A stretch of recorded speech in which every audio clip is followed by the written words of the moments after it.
नमस्कार दोस्तों, आप सभी का हमारे YouTube चैनल स्टार अग्रोहा में फिर से स्वागत है। आपके सामने एक और वीडियो के साथ हाजिर हुए हैं करंट अफेयर की। दोस्तों, हम इस वीडियो में डिस्कस करेंगे इसरो के कुछ स्पेस मिशंस के बारे में।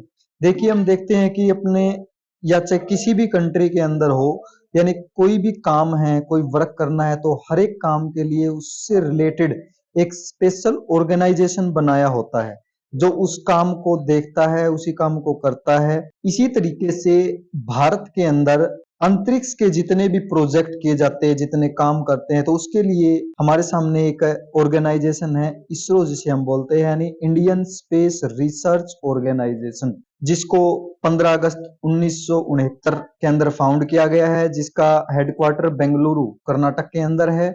और मोटो की अगर हम इसरो की बात करें तो space technology in the service of Mankind, यानी कि स्पेस यानी अंतरिक्ष की जो प्रौद्योगिकी, जिस टेक्नोलॉजी को हम बोलते हैं, और मानव की सेवा के अंदर। तो आगे हम देखेंगे जितने भी मिशंस है, अभी हम नेक्स्ट स्लाइड में कुछ मिशंस के बारे में अगर बात करते हैं, तो जो भी मिशन करते हैं, तो इसरो एक ऑर्गेनाइजेशन इंडिया के अंदर जो सभी प्रोजेक्ट, कोई भी काम है तो उस काम को करती है। दोस्तों, यहाँ हम बात करते हैं, जैसे हमने पढ़ा इसरो के बारे में। अब इसरो का फाउंडर यहाँ पे हम देखते हैं, इसरो साइंटिस्ट यानी फर्स्ट जो विक्रम साराभाई है, father of Indian space organisation जिसको माना जाता है, जो स्पेस रिसर्च सेंटर है इसरो के, जिसके इनके नाम के ऊपर भी, यानी इसरो का जो फाउंडर है वो विक्रम साराभाई को ही माना जाता है, जो 12 अगस्त 1919 के अंदर जिसका जन्म हुआ, और फाउंडर ऑफ इसरो है ये।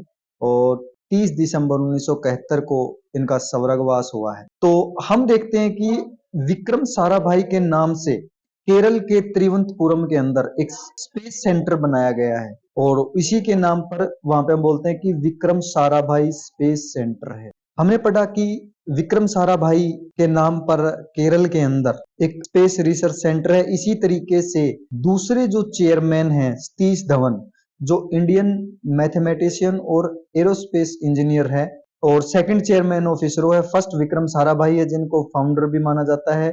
सतीश धवन स्पेस सेंटर जैसे उनके नाम पर एक है, इसी तरीके से आंध्र प्रदेश के अंदर श्रीहरिकोटा के अंदर, वहां पे एक, ये जैसे हम लोकेशन देख रखते हैं मैप के अंदर, यहाँ पे एक रिसर्च सेंटर है जिसके इनके नाम पर रखा गया है, जिसे हम बोलते हैं सतीश धवन स्पेस सेंटर। और बहुत सारे अंतरिक्ष जो प्रोजेक्ट है या अंतरिक्ष मिशन है, वो यहाँ से हम देखेंगे कि रॉकेट के थ्रू छोड़े जाते हैं।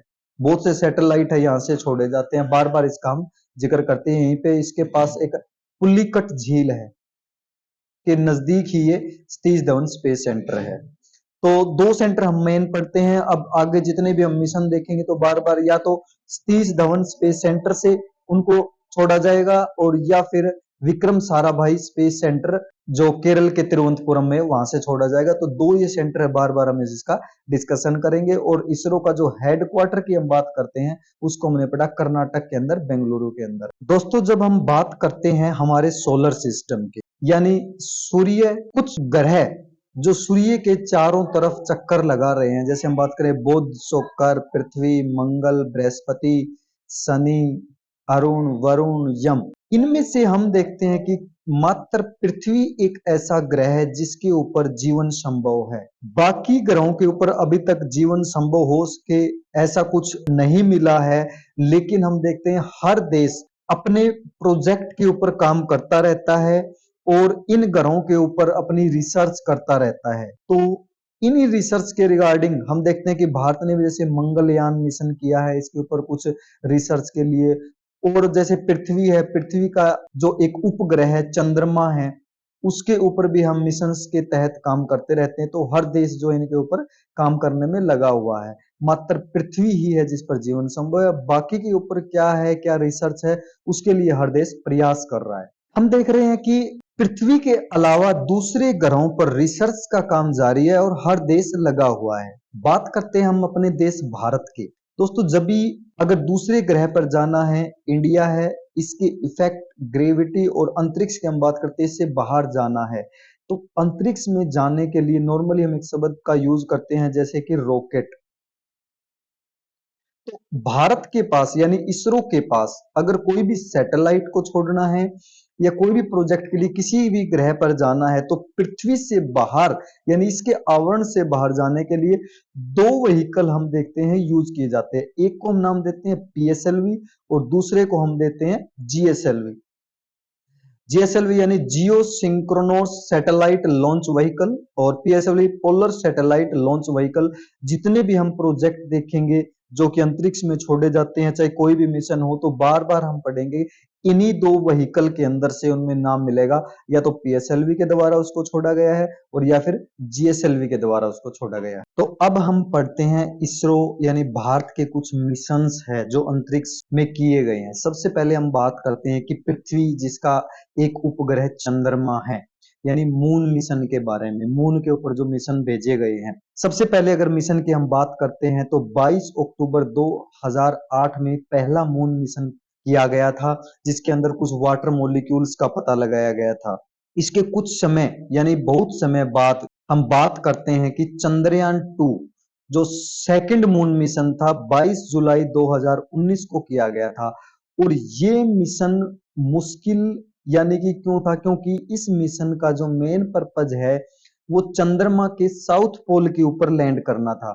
उससे हमारे इसरो के जो अध्यक्ष चेयरमैन के सिवान हैं, तो उसके हम कुछ प्रोजेक्टर की बात करते हैं जैसे प्रपल्सन मोड जिसकी हम बात करते हैं, या फिर जैसे इसके अंदर से ये जो एक डिवाइस जो चंद्रमा के ऊपर लैंड करने वाली होती है जिसे हम लैंडर, और जिसका नाम रखा गया है विक्रम। विक्रम हमने पढ़ा था, हमारे इसरो के फाउंडर थे विक्रम साराभाई, जिसके नाम पर ये रखा गया है। दूसरा जो रोवर है यानी इस लैंडर के अंदर से रोवर चल करके ये जमीन यानी चंद्रमा की जमीन पर इधर उधर टहलेगी और यहाँ से कुछ डाटा है वो इसरो को भेजेगी, और इस रोवर का नाम रखा गया प्रज्ञान, यानी यहाँ से ज्ञान का अर्जित करेगी और उसी डाटा को इसरो के पास भेजेगी। तो दुर्भाग्य से ये मिशन हमारा फेल हो गया, तो फेल तो नहीं बोल सकते, पूरा का पूरा इससे कुछ तो है जो अगले मिशन में काम आया। के सिवान हमारे इस समय इसरो के अध्यक्ष थे।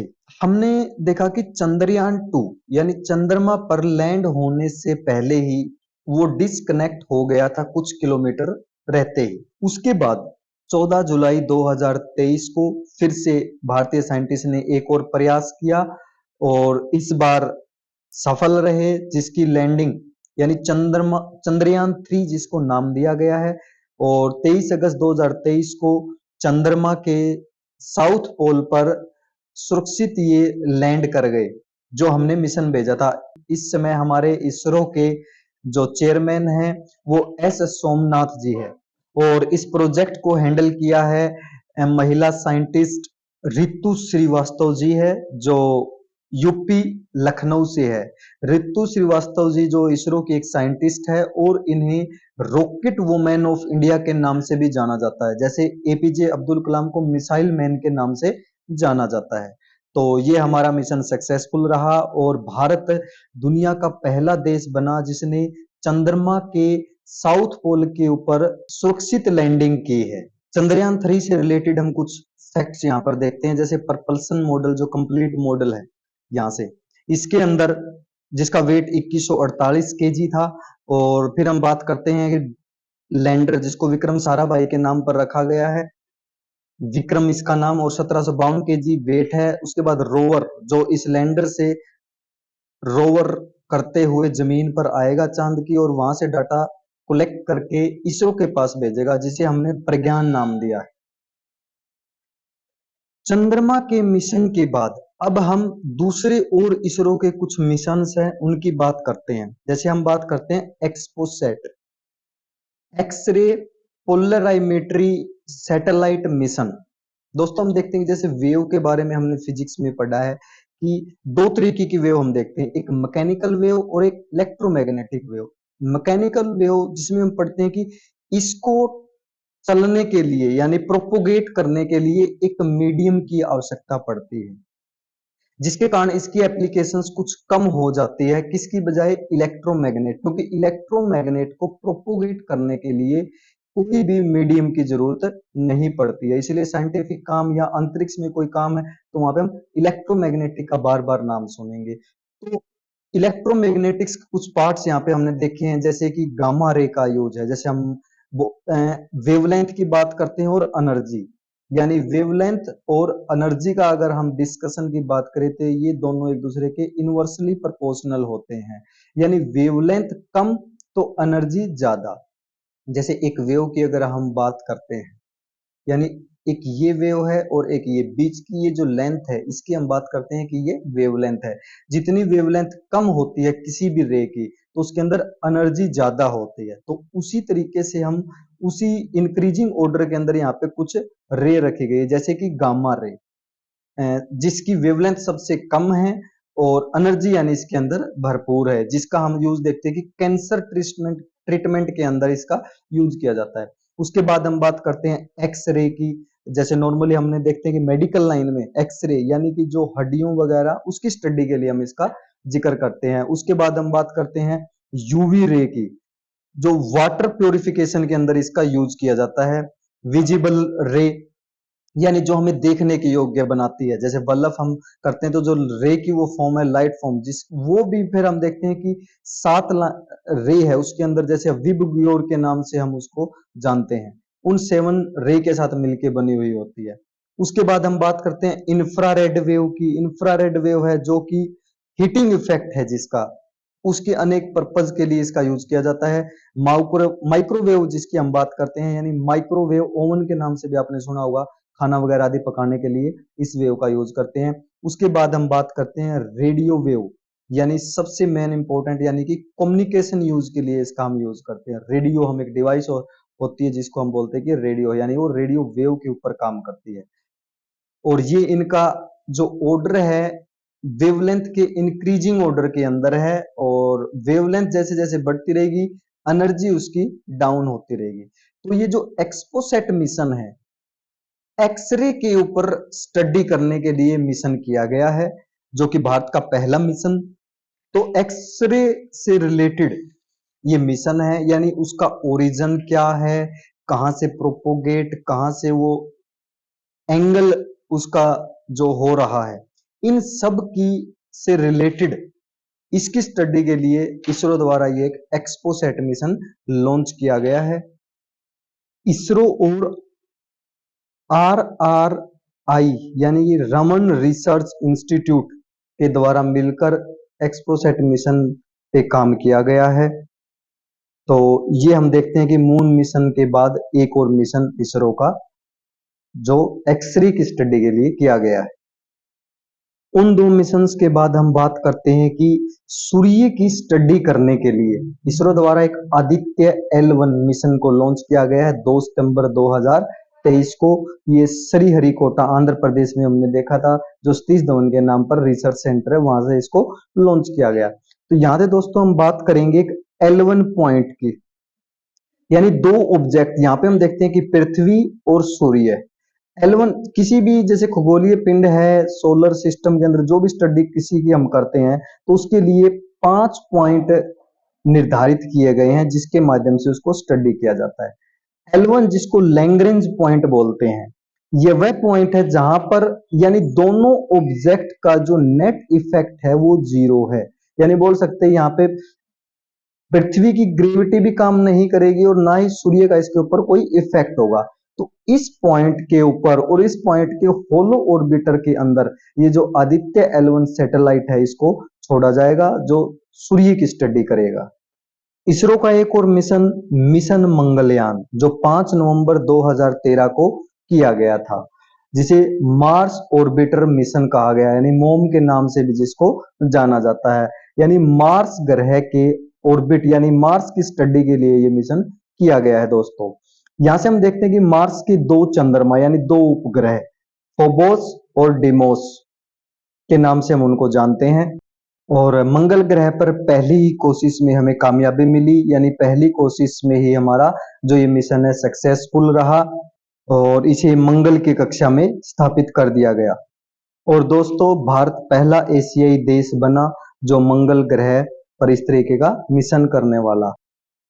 दोस्तों मंगल ग्रह से रिलेटेड कुछ फैक्ट जान लेते हैं। मंगल ग्रह जिसके 2 डिमोस और फोबोस उपग्रह हमने पढ़े हैं।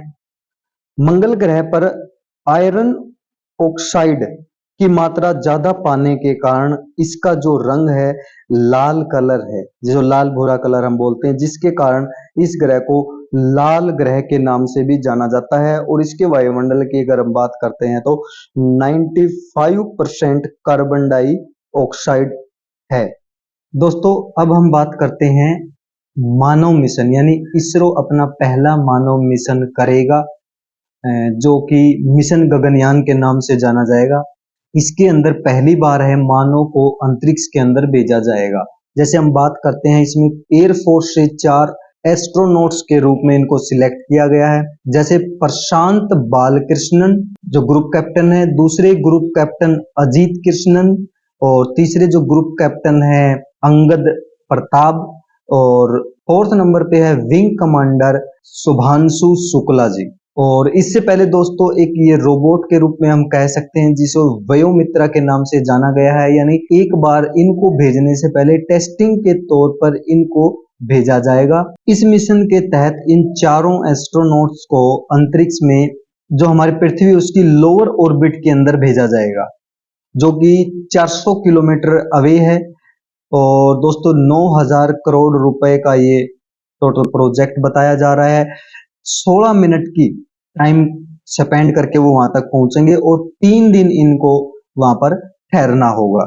यूएसए, रूस, सोवियत संघ और चाइना के बाद अब भारत है जो कि मानव मिशन अंतरिक्ष में करने जा रहा है। जीएसएलवी मार्क 3 यानी व्हीकल जो हमने पढ़े थे दो, पीएसएलवी और जीएसएलवी, तो जीएसएलवी मार्क 3 अब जिसे एलवीएम के नाम से जाना जाता है, लॉन्च व्हीकल मार्क 3, उसके थ्रू इनको अंतरिक्ष में भेजा जाएगा।